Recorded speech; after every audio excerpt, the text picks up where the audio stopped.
মা টুকি, তুই বাড়িতে থাক, আমি চুড়ি বিক্রি করতে যাচ্ছি। মা, একে একে বাড়িতে থাকতে চেয়ে আমার একদম ভালো লাগে না। আজ আমিও তোমার সাথে চুড়ি বিক্রি করতে যাব। আচ্ছা ঠিক আছে মা, চল। এরপর টুনি টুকিকে নিয়ে চুড়ি বিক্রি করতে চলে যায়।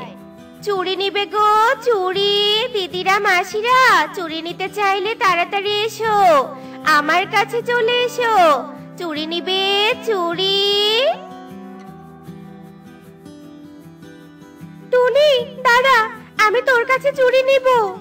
সুখী দিদি, দেখো কোন চুড়ি তোমার পছন্দ হয়। আমাকে 1 ডজন লাল চুড়ি দে তো, আমার হাতে লাল চুড়ি বেশি ভালো লাগে। এই নাও সুখী দিদি, তোমার লাল চুড়ি, আর আমাকে 20 টাকা দাও।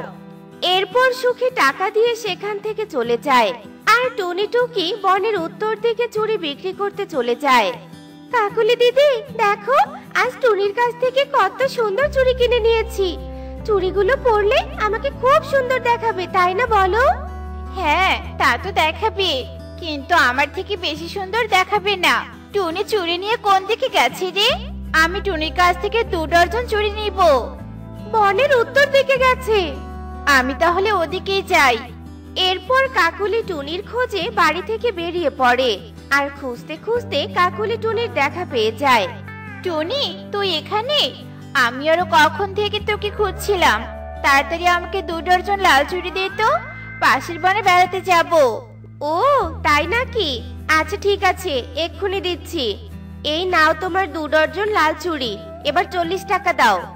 আমি এখন বেড়াতে যাচ্ছি, তোকে কোনো টাকা দিতে পারবো না।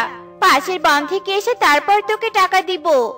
আচ্ছা ঠিক আছে কাকুলি দিদি, তাড়াতাড়ি টাকাটা দিও, কারণ এই চুড়িগুলো বিক্রি করেই আমি সংসার চালাই। তোকে টাকা দিতে আমার বইয়েই গেছে, তোকে টাকা দিব না বলে তো বেড়াতে যাওয়ার মিথ্যে কথা বলেছি। আচ্ছা ঠিক আছে, তাড়াতাড়ি দিব।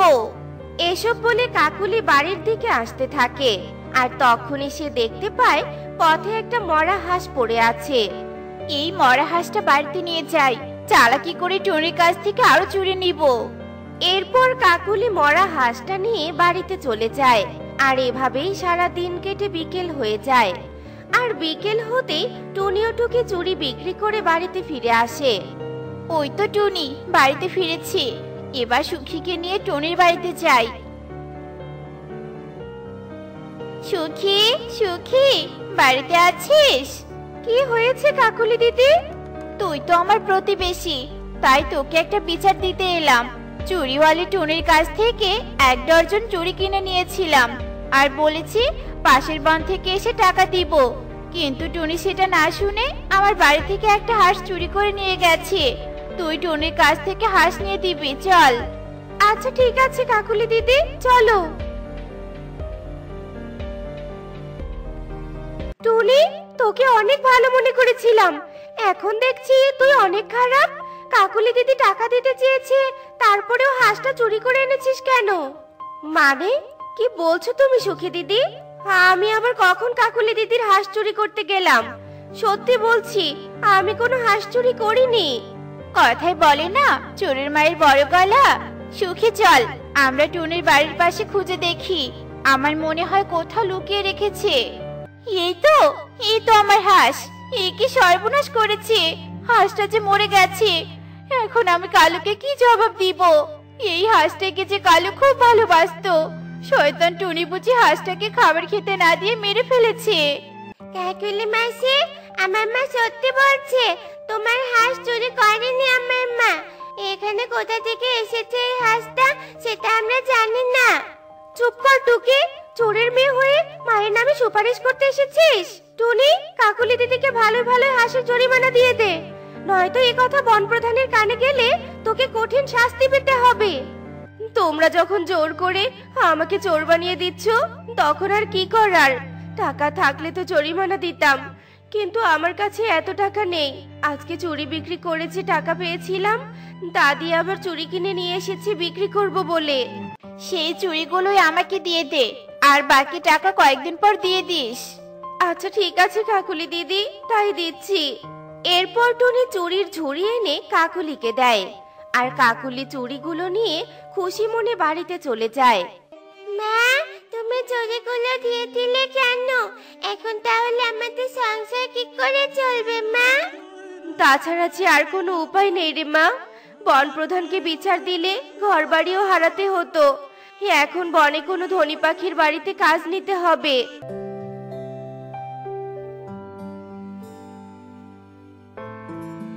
কালু, শুনলে তো আমার বুদ্ধির কথা। মরা হাঁস টুনির বাড়িতে রেখে এসে কতগুলো জরিমানা নিলাম, এক ঝুড়ি চুড়ি, আবার কদিন পরে কিছু টাকাও পেয়ে যাব। আমার মতো চালাক বউ পেয়ে নিজেকে ভাগ্যবান মনে করো কালু। হ্যাঁ কাকুলি, আমি তো অনেক ভাগ্যবান। এসব বলে কালু কাকুলি গল্প করতে থাকে, আর এভাবেই সেই রাত কেটে যায়।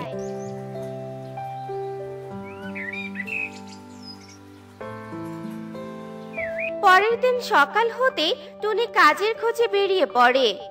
দাদা, দাদা, বাড়িতে আছো? আরে টুনি যে, কি হয়েছে তোর? হঠাৎ আমার বাড়িতে যে? গরিব পাখিরা আর ধনী পাখির বাড়িতে সাহায্য চাওয়া ছাড়া কেন আসবে বলো? আমার একটা কাজের খুব দরকার। তুমি কি তোমার বাড়িতে আমাকে একটা কাজ দিতে পারবে? অবশ্যই কাজ দিব টুনি, কিন্তু তুই তো চুরি বিক্রি করতি, হঠাৎ চুরি বিক্রি করা বন্ধ করে দিলি কেন? এরপর টুনি পেঁচাকে সব কথা খুলে বলে। কি বলছিস টুনি? শয়তান কাকুলি হয়তো আমার মরা হাঁসটা দিয়ে তোর কাছে জরিমানা নিয়েছে। তোমার মরা হাঁস মানে?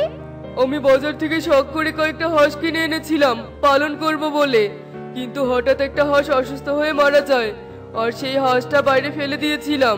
ওই কাকুলি হয়তো সুযোগ বুঝে হাঁসটা বাড়িতে নিয়ে গেছে। তাছাড়া এত দামের হাঁস কাকুলি কিনতে পারবে? তাই হতে পারে। ওই শয়তান কাকুলিকে তো উচিত শিক্ষা দিতে হবে। তুই আগে হাঁসটা আমার কাছে নিয়ে আয় তো, তারপর বন প্রধানকে কাকুলির নামে বিচার দিব। আচ্ছা ঠিক আছে পেঁচা দাদা। মা টুকি, তুই এখানে থাক, আমি বাড়ি থেকে এক্ষুনি আসছি। আরে, এটাই তো আমার হাঁস। এখন তো বিষয়টা পরিষ্কার হলো, চল বন প্রধানের কাছে যাই। এরপর টুনি ও পেঁচা বন প্রধানের বাড়িতে চলে যায়, আর বন প্রধানকে পেঁচা সব কথা খুলে বলে। ওই কাকুলির এত বড় সাহস, আমার বনে থেকে গরিব অসহায় পাখির সাথে অন্যায় করে। তোমরা আমাকে ওই কালুর বাড়িতে নিয়ে চলো, আমি ওদের উচিত শিক্ষা দিব। আজকে পরবো হলুদ রঙের চুড়ি, একদিন একদিন করে সব রঙের চুড়ি পরে ঘুরে বেড়াবো। হ্যাঁ, তোকে ভালো করে চুরি পরাতে এলাম। অন্যের সাথে মিথ্যে অভিনয় করে জরিমানা নিতে বুঝি খুব ভালো লাগে? ইয়ে মানে, বন প্রধান, আপনি আমার বাড়িতে কেন এসেছেন? সেটা তো তুই ভালো করেই জানিস। আমার মরা হাঁস দিয়ে অভিনয় করে টুনির কাছ থেকে জরিমানা নিয়েছিস, সেটা ভুলে গেছিস নাকি? ওদের এত কথা না বলে আমার বাড়িতে নিয়ে গিয়ে কারাগারে 2 মাস বন্দি করে রাখলেই উচিত শিক্ষা হবে। এই কালু কাকুলি, চল আমার সাথে।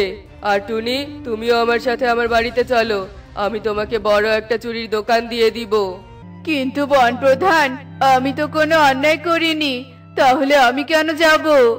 তুই থাকতে তোর বউ অন্যায় করেছে কেন? তোর দোষ তো এখানেই। এসব বলে ঈগল কালু আর কাকুলিকে নিয়ে তার বাড়িতে চলে যায়, আর তাদের কারাগারে বন্দি করে রাখে, এবং ঈগল টুনিকে বড় একটা চুরির দোকান দিয়ে দেয়। কাকুলি, আজ বলছি, তোমাকে বিয়ে করে আমি বড় হতভাগা হয়েছি। তোমার জন্যই আজ কারাগারে বন্দি হয়ে থাকতে হচ্ছে। কালু, আমাকে ক্ষমা করে দাও, আমি কখনো আর এমন অন্যায় কাজ করব না। দেখলে তো বন্ধুরা, চালাকি যদি নীতির বাইরে যায় তা শেষ পর্যন্ত নিজেরই বিপদ ডেকে আনে। এমনই সব মজার মজার শিক্ষণীয় টুনি পাখির গল্প পেতে আমাদের পাশে থেকো। আর গল্পটি কেমন হয়েছে তা কমেন্টে জানাতে ভুলো না কিন্তু। Bye bye.